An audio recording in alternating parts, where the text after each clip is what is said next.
ونؤمن به ونتوكل عليه ونعوذ بالله من شرور أنفسنا ومن سيئات أعمالنا من يهده الله فلا مضل له ومن يضلله فلا هادي له ونشهد أن لا إله إلا الله وحده لا شريك له ونشهد أن سيدنا ونبينا وشفينا وشفاء صدورنا وغياثنا ومغيثنا ومعيننا وقدنا وفريدنا ونزامنا وأولعنا وأشرفنا محمدا عبده ورسوله أما بعد فأعوذ بالله من الشيطان الرجيم بسم الله الرحمن الرحيم ولقد نصركم الله ببدر وأنتم أذلة صدق الله العلي العظيم تشهد اللهم صل على سيدنا ومولانا محمد وعلى آل سيدنا ومولانا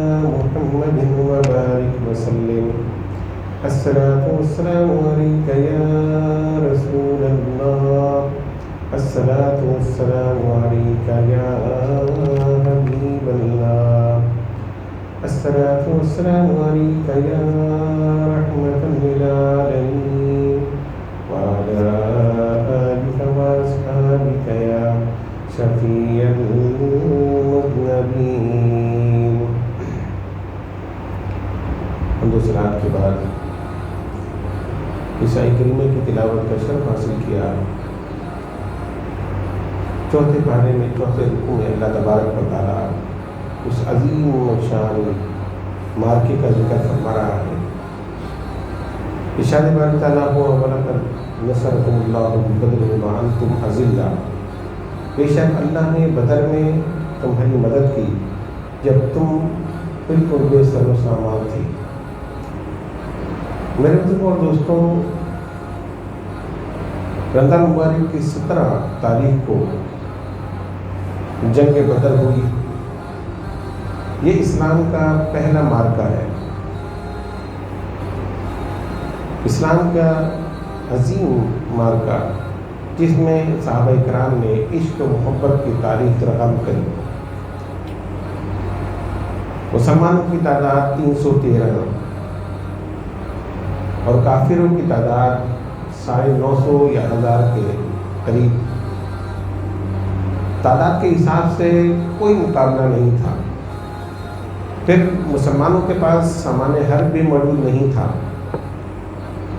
مسلمانوں کے پاس ٹوٹل 17 اونٹ تھے، 2 گھوڑے، 6 زرے اور 8 تلواریں، اور تعداد 313.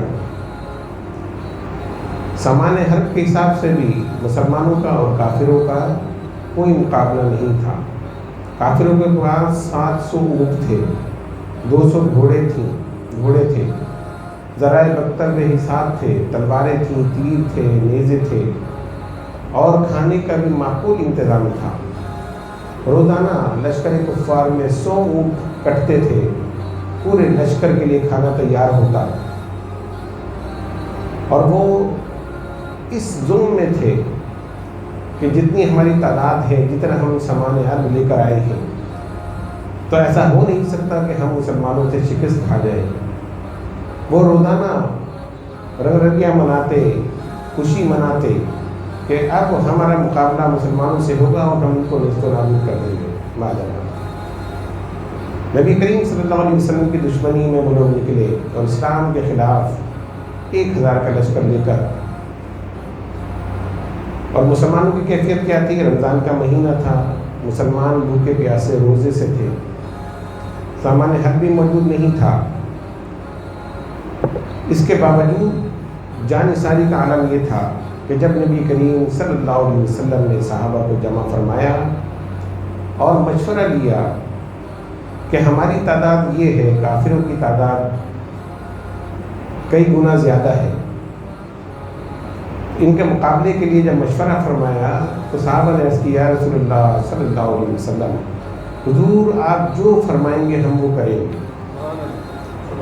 ہم موسیٰ علیہ السلام کی قوم نہیں جو وہ کہیں کہ موسیٰ جاؤ تم اور تمہارا خدا جا کر لڑے. یا رسول اللہ صلی اللہ علیہ وسلم اگر آپ ہمیں دریا میں بھی کودنے کا حکم دیں گے تو ہم کود جائیں گے. جہاں پر آپ کا پسینہ گرے گا وہاں ہم خون گرائیں گے. آپ جو حکم دیں ہم کرنے کو تیار ہیں.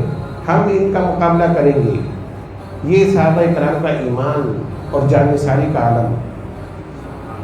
پہننے کے لیے پورے کپڑے موجود نہیں ہیں, سامان حرب موجود نہیں ہیں, گھوڑے اور اونٹ سواری کے لیے پورے نہیں ہیں, تلواریں سب کے پاس موجود نہیں ہیں, لیکن جذبہ ایمانی کا عالم یہ ہے کہ اپنے سے کئی گنا زیادہ دشمن کے سامنے ڈٹ کر کھڑے ہو گئے. یہ پہلا مارکہ ہے اسلام کا. یہ صحابہ اکرام کا ایک عجیب امتحان تھا. ان کے عشق اور محبت کا اندازہ اس بات سے لگائیے کہ سامنے جو لشکر موجود تھا کافروں کا, اس میں انہی کے رشتہ دار موجود تھے. کسی کا ماموں تھا, کسی کا باپ تھا, کسی کا بھائی تھا, کسی کا چچا تھا.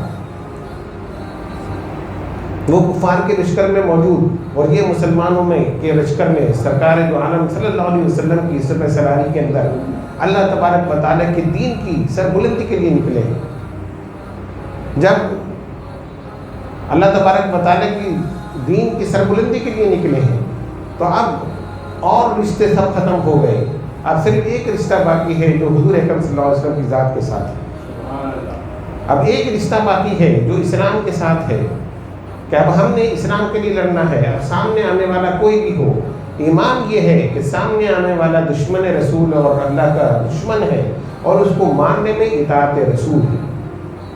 یہ صحابہ کرام کا ایمانی جذبہ تھا. اندازہ لگائیے صحابیت کا مقام امت کے تمام مقامات میں بلند درجہ رکھتا ہے, تو یہ مقام کوئی ایسے نہیں ملا. صحابہ کرام نے اپنا سب کچھ حضور کی ذات پر قربان کیا. کتنا بڑا امتحان تھا کہ سامنے رشتہ دار موجود ہیں, سامنے مخالف لشکر کے اندر اپنے ہی لوگ موجود ہیں, لیکن صحابہ کرام کے پائے استقلال کے اندر لرزش نہیں آئی. حضور اکرم صلی اللہ علیہ وسلم نے جب صحابہ کے اس ایمان افروز جواب کو سنا کہ جہاں آپ کا پسینہ گرے گا وہاں ہم اپنا خون بہا دیں گے, سرکار آپ جو حکم دیجئے ہم وہ پورا کرنے کو تیار ہیں. سرکار دو عالم صلی اللہ علیہ وسلم عریش میں تشریف لے گئے, صحابہ کو سنا دیا, لیکن میرے آقا ساری رات جاگتے رہے, اللہ تبارک و تعالیٰ سے مناجات کرتے رہے, دعائیں کرتے رہے. الہ العالمین اب وہ وقت آ گیا جس وقت کا تو نے مجھ سے وعدہ کیا تھا, جس مدد کا تو نے مجھ سے وعدہ کیا تھا. الہ العالمین یہ چھوٹا سا لشکر تیرا ماننے والا اگر یہ ختم ہو گیا تو تیرے نام لینے والا اس دنیا میں کوئی نہیں رہے گا. حضرت ابوبکر صدیق رضی اللہ تعالیٰ عنہ فرماتے ہیں حضور اکرم صلی اللہ علیہ وسلم اتنے انعامات سے دعا فرما رہے تھے, بار بار آپ کے کاندھے سے آپ کی چادر اتر جاتی, میں اس کو دوبارہ آپ کے کاندھے پر رکھتا. اتنے انعامات کے ساتھ اللہ کی بارگاہ میں حضور دعا فرما رہے ہیں. الہ العالمین اب وہ وقت آ گیا جو تو نے وعدہ کیا تھا وہ پورا فرما دے. یہ چھوٹی سی جماعت جس کو میں لے کر میدان بدر میں آیا ہوں, یہ تیرے نام لیوا ہے. اگر ان میں سے کوئی باقی نہیں رہا تو تیرا نام لینے والا کون ہوگا. سرکار دو عالم صلی اللہ علیہ وسلم کی یہ دعائیں رنگ لائی. 17 رمضان مبارک جب جنگ شروع ہوئی تو کافر اسی زون میں آگے بڑھے. اب مسلمان مٹھی بھر ہیں, ہماری تعداد بھی زیادہ ہے, ہم ان کو ختم کر دیں. اسی زون میں آگے بڑھتے ہیں. جنگ جب عروج پر پہنچ گئی تو حضرت ابوبکر صدیق رضی اللہ تعالیٰ عنہ فرماتے ہیں کہ سرکار دو عالم صلی اللہ علیہ وسلم عریش سے باہر تشریف لائے, اپنے خیمے سے باہر تشریف لائے اور فرماتے ہیں اے ابوبکر دیکھو جبریل زرد امامہ باندھے ہوئے آسمان سے فرشتوں کی فوج لے کر اتر رہے ہیں. اللہ تبارک و تعالیٰ نے اپنے اس وعدے کو پورا فرمایا. ہزاروں کی تعداد میں فرشتوں کا لشکر آسمان سے اتر رہا ہے. جو لوگ اس مقام کی زیارت کر چکے ہیں، عمرے پہ گئے ہیں، میدان بدر کی زیارت کی ہے، تو انہوں نے جبل ملائکہ کی بھی زیارت کی ہے. جن پہاڑوں پر فرشتے اترے وہ ریت کے پہاڑ ہیں، میں نے بھی وہ دیکھے جا کر. تو عجیب ان کے اندر ہیبت ہے جن پر فرشتے آسمان سے نازل ہوئے تھے مسلمانوں کی مدد کے لیے. اللہ تبارک و تعالیٰ نے فرشتوں کی فوج حضرت جبریل کی قیادت کے اندر میدان بدر میں نازل فرما دی. صحابہ فرماتے ہیں ہم میدان بدر میں ایک عجیب آواز سنتے تھے، اقدموا یا حیزون، اقدموا یا حیزون. ہم نے عرض کیا رسول اللہ صلی اللہ علیہ وسلم یہ آواز کیسی ہے؟ سرکار فرماتے ہیں حیزون جبریل کے گھوڑے کا نام ہے، اور جبریل اپنے گھوڑے کو آگے بڑھنے کا حکم دے رہے ہیں. صحابہ فرماتے ہیں عجیب واقعات ہوتے تھے. ہم تلوار اٹھاتے تھے کافر کو مارنے کے لیے، وہ پہلے ہی قتل ہو جاتا تھا. ہم نے کفار کے چہرے پر کوڑوں کے نشان دیکھے. کیسی عجیب کیفیت تھی، اور اللہ تبارک و تعالیٰ کی کیسی مدد تھی. کافروں کے لیے کتنا عبرت کا مقام تھا کہ وہ لڑ رہے تھے لیکن لڑنے والا ان کو نظر نہیں آ رہا تھا. یہ اللہ تبارک و تعالیٰ کی مدد. سرکار دو عالم صلی اللہ علیہ وسلم نے اس مارکے میں اپنے معجزات بھی دکھائے، معجزات کا ظہور بھی ہوا. حضرت قتادہ رضی اللہ تعالیٰ عنہ کی آنکھ تیر لگنے سے باہر آ گئی. اپنی آنکھ لے کر حضور کی خدمت میں پہنچ گئے. یا رسول اللہ صلی اللہ علیہ وسلم، حضور میری آنکھ نکل گئی ہے.